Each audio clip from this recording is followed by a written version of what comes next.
আমার YouTube channel পিকুতে আপনাদের সকলকে অনেক অনেক স্বাগত জানাই।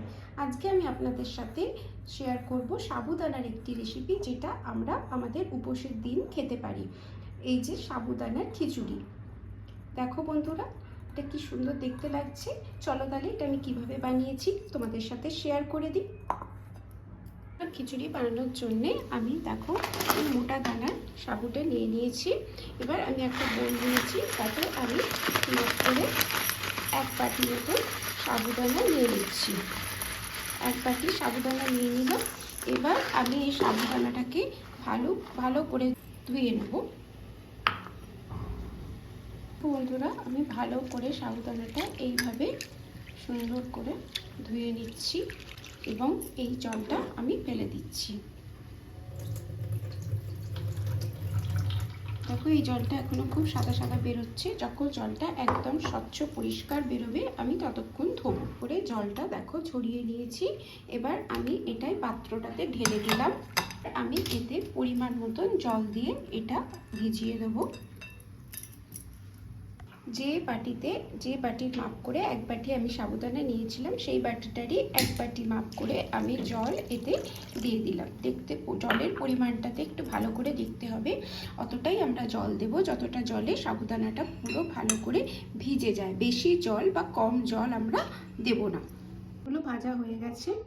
এবার আমি এটাকে একটু মিক্সিতে ভালো করে গুঁড়ো করে নেবো। তার আগে খোসাটা ছাড়িয়ে নেব। সাবুদানাটা দেখো খুব সুন্দর ভিজে গেছে আর একদম ছাড়া ছাড়া ভিজেছে। দেখো একটা আমি টিপে দেখিয়ে দিলাম। দেখো এমনি করে খুব সুন্দর করে ভিজে গেছে সাবুদানাটা। দেখো এবার আমি এটাতে এই যে বাদামটা আমি গুঁড়ো করে নিয়েছি মিক্সিতে, সেই বাদামটা আমি এর সাবুদানার মধ্যে দিয়ে দিলাম। আর তার সাথে দিয়ে দিলাম পরিমাণ মতন নুন দিয়ে দিলাম। আর দিয়ে দেবো হলুদ দিয়ে দিয়েছি। আর এটাকে এবার ভালো করে মাখিয়ে নেব। তার সাথে সাথে আমি নিয়ে নিয়েছি চৌকোনো করে কাটা আলু, ছোট ছোট করে কেটে নিয়েছি আলু। এটা অপশনাল, আপনারা না চাইলে দেবেন না। আর নিয়ে নিয়েছি লেবু আধখানা, আর কাঁচা লঙ্কা কুচি নিয়ে নিয়েছি, কারি পাতা, আর নিয়ে নিয়েছি ধনে পাতা কুচি। চলুন তাহলে এবার দেখে নিই, আমরা করে নিই এটা। খিচুড়িটা খেতে টক মিষ্টি সুন্দর একটা খেতে হয়, ঝাল। ওই জন্য আমি এতে দিয়ে দিলাম একটু চিনি পরিমাণ মতন। যে যেমন চিনি পছন্দ করে, মিষ্টি পছন্দ করে, সেই হিসেবে। এবার আমি এটাকে খুব ভালো করে মাখিয়ে নেব। একটা প্যান বসিয়ে নিয়েছি, গরম হয়ে গেছে। ওতে আমি দিয়ে দেবো ঘি। এটা সাদা তেল দিয়েও বানাতে পারেন বা সর্ষের তেল দিয়েও অনেকে বানায়। আমি এটা ঘি দিয়ে বানাচ্ছি। দিয়ে দিলাম পরিমাণ মতন ঘি। এগুলো ভাজা হয়ে গেছে। এবার আমি এটাকে একটু মিক্সিতে ভালো করে গুঁড়ো করে নেবো। তার আগে খোসাটা ছাড়িয়ে নেব। সাবুদানাটা দেখো খুব সুন্দর ভিজে গেছে আর একদম ছাড়া ছাড়া ভিজেছে। দেখো একটা আমি টিপে দেখিয়ে দিলাম। দেখো এমনি করে খুব সুন্দর করে ভিজে গেছে সাবুদানাটা। দেখো এবার আমি এটাতে এই যে বাদামটা আমি গুঁড়ো করে নিয়েছি মিক্সিতে, সেই বাদামটা আমি এর সাবুদানার মধ্যে দিয়ে দিলাম। আর তার সাথে দিয়ে দিলাম পরিমাণ মতন নুন দিয়ে দিলাম। আর দিয়ে দেবো হলুদ দিয়ে দিয়েছি। আর এটাকে এবার ভালো করে মাখিয়ে নেব। তার সাথে সাথে আমি নিয়ে নিয়েছি চৌকোনো করে কাটা আলু, ছোট ছোট করে কেটে নিয়েছি আলু। এটা অপশনাল, আপনারা না চাইলে দেবেন না। আর নিয়ে নিয়েছি লেবু আধখানা, আর কাঁচা লঙ্কা কুচি নিয়ে নিয়েছি, কারি পাতা, আর নিয়ে নিয়েছি ধনে পাতা কুচি। চলুন তাহলে এবার দেখে নিই, আমরা করে নিই এটা। খিচুড়িটা খেতে টক মিষ্টি সুন্দর একটা খেতে হয়, ঝাল। ওই জন্য আমি এতে দিয়ে দিলাম একটু চিনি পরিমাণ মতন। যে যেমন চিনি পছন্দ করে, মিষ্টি পছন্দ করে, সেই হিসেবে। এবার আমি এটাকে খুব ভালো করে মাখিয়ে নেব। একটা প্যান বসিয়ে নিয়েছি, গরম হয়ে গেছে। ওতে আমি দিয়ে দেবো ঘি। এটা সাদা তেল দিয়েও বানাতে পারেন বা সর্ষের তেল দিয়েও অনেকে বানায়। আমি এটা ঘি দিয়ে বানাচ্ছি। দিয়ে দিলাম পরিমাণ মতো ঘি। ঘি গরম হয়ে গেছে, এবার আমি ওতে দিয়ে দেবো জিরে। জিরেটা দিয়ে দিলাম। জিরেটা দেখো হয়ে গেছে। এবার আমি ওতে দিয়ে দেবো ছোট ছোট করে কাটা আলুগুলো। আলুগুলো দিয়ে দিলাম। আলুগুলো ভাজছি। আলুগুলো নরম হওয়ার মতো ভেজে নেবো। আপনারা চাইলে চিনের বাদামও 2-4টে দিয়ে দেওয়া যেতে পারে, খেতেও ভালো লাগবে আর দেখতেও খুব সুন্দর লাগবে। আমি এতে দিয়ে দিলাম 2-4টে, খুব অল্প পরিমাণে, কেন আমি সাবুদানা যেটা মেখে রেখেছি নুন, হলুদ, চিনি আর এই চিনেবাদামের গুঁড়ো দিয়ে, সেটাতে তো বাদাম আমি দিয়েছি, তবু এখানে একটু দেখতে ভালো লাগবে, খেতেও খুব সুন্দর স্বাদ হবে বলে আমি এটাতেও 2-4টে বাদাম দিলাম। এবার এটাকে আমি ভালো করে আলুগুলোকে নরম করে ভেজে নেব। আলুটা যতক্ষণ না গলে যায়। আলুগুলো আমি ছোট ছোট করে কাটা আর দিয়ে ভাজছি, এক্ষুনি ভাজা হয়ে যাবে। আপনারা চাইলে এটা সেদ্ধ আলুও টুকরো টুকরো করে দেওয়া যেতে পারে, এবং আলুটা অপশনাল, আলুটা নাও দেওয়া যেতে পারে। কারি পাতাটা একটু ছেড়ে দিয়ে দিলাম। আর দিয়ে দিচ্ছি লঙ্কা কুচিটা।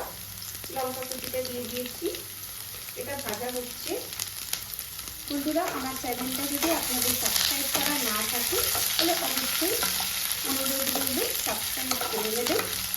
আর যদি এইভাবে রকমের রেসিপি আপনারা দেখতে চান তাহলে বেল আইকনটা প্রেস করবেন, তাহলে আমার সব রকম ভিডিওগুলো নোটিফিকেশান আপনাদের কাছে চলে যাবে। আর যদি ভালো লাগে রেসিপিটা তাহলে সকলের সাথে শেয়ার করে দেবেন, আর কমেন্টে অবশ্যই আমাকে জানাবেন আপনাদের কেমন লাগলো। আলুটা দেখুন সেদ্ধ হয়ে গেছে। আমি আপনাদের একটা টেস্ট করে দেখিয়ে দিচ্ছি। দেখুন আলুটা সেদ্ধ হয়ে গেছে। এবার আমি এতে দিয়ে দেবো সাবুদানাটা। দিয়ে দিলাম সাবুদানাটা, দিয়ে দিচ্ছি সাবুদানা মাখাটা এর মধ্যে দিয়ে দিয়েছি। এটাকে ভালো করে নেড়ে নেব। বন্ধুরা কি সুন্দর সাবুদানাটা ফুলে উঠেছে। এটাকে আমি ভালো করে নেড়ে নিচ্ছি। দেখো কি সুন্দর ছাড়া ছাড়া হয়েছে। সাবুদানার খিচুড়িটা খেতে খুব ভালো লাগে, শুধু ব্রতের দিন বা উপোসের দিনই নয়, আমাদের যেদিনকে পুজো থাকে সেদিনই নয়, যেদিন আমরা আমাদের বাচ্চাদের টিফিনেও এটা দিতে পারি। এটা একটা হেলদি রেসিপি, মানে একদম খুব সহজে, খুব চটজলদি হয়ে যায়। আমি তো এই সাবুদানাটা 3 ঘন্টা ভালো করে ধুয়ে জলে ভিজিয়ে রেখেছিলাম, তাতে খুব সুন্দর ভিজে গেছিল। তো এইভাবে সারা রাতও ভিজিয়ে রাখা যায়। আমি তো সকালবেলায় ভিজিয়েছিলাম, সকালবেলা খুব সুন্দর ভিজে গেছে। আর দেখো কত সুন্দর ছাড়া ছাড়া হয়ে গেছে। এটা আমরা বুঝবো, তখন কি করে বুঝবো যে সাবুদানাটা হয়ে গেছে? যখন দেখবো সাবুদানাগুলো ট্রান্সপারেন্ট হয়ে গেছে, মানে স্বচ্ছ হয়ে গেছে, সাদা ভাবটা নেই, একটা হলুদ ভাব চলে এসছে, তখন বুঝবো যে আমাদের সাবুদানাটা হয়ে গেছে। আর একটুখানি হবে, তারপরে এটা আমি লেবুর রস ছড়িয়ে নামিয়ে নেব। খুব চট জলদি হয়ে যায় আর খুব একটা হেলদি, মানে ব্রেকফাস্ট বলতে পারেন বা টিফিন বলতে পারেন, খুব সুন্দর। এবং দুপুরের আমরা তো আমাদের উপোসের দিনগুলোতে সাবুদানা খেয়েই থাকি। সাবুদানাগুলোর কালারটা একদম চেঞ্জ হয়ে গেছে, সাবুদানাগুলো সব শক্ত হয়ে গেছে এবং সাবুদানাগুলো খুব সুন্দর করে তৈরি হয়ে গেছে, মানে ওটা হয়ে গেছে। এবার এই স্টেজে আমি ওতে কি করব, ধনে পাতাটা ছড়িয়ে দিলাম আর ছড়িয়ে দিলাম লেবুর রস। দিয়ে দিচ্ছি। লেবুর রস দিলাম এবং গ্যাস বন্ধ করে দিচ্ছি। ভালো করে এটা একবার নেড়ে দেবো। চাইলে অনেকে টমেটো দিতে পারে, আমি এখানে টমেটো দিইনি। আর এটা চাইলে যেদিনকে আমরা উপোসের দিন বানালে এটাকে সেন্ধা নমক দিয়েও বানানো যেতে পারে। কেউ যদি, অনেকে ব্রতের দিন তো এমনি আমাদের নুন খায় না, সেন্ধা নমক দিয়েও বানানো যেতে পারে। তাহলে রেডি হয়ে গেল খুব চটজলদি সাবুদানার খিচুড়ি। এবার প্লেটিং করে নিচ্ছি। দেখো কি সুন্দর এটা ঝুরঝুরে হয়েছে, একদম দানা দানা বা চিটি নয়, যে একদম সুন্দর ঝুরঝুরে মতন হয়েছে এই সাবুদানাটা। এটা আমি এবার বাটিতে করে বেড়ে দিয়ে দিচ্ছি সকলকে। সকলকে অনেক অনেক ধন্যবাদ রইল আমার ভিডিওগুলোতে লাইক করার জন্যে, আমার পাশে থাকার জন্যে। সকলকে অনেক অনেক ধন্যবাদ, অনেক অনেক ভালোবাসা। কেমন লাগলো অবশ্যই আপনারা একবার কমেন্টে আমাকে জানাবেন। যে আমি এটা বাটিতে বেড়ে নিলাম, উপর থেকে একটুখানি দিয়ে দিলাম ধনে পাতা।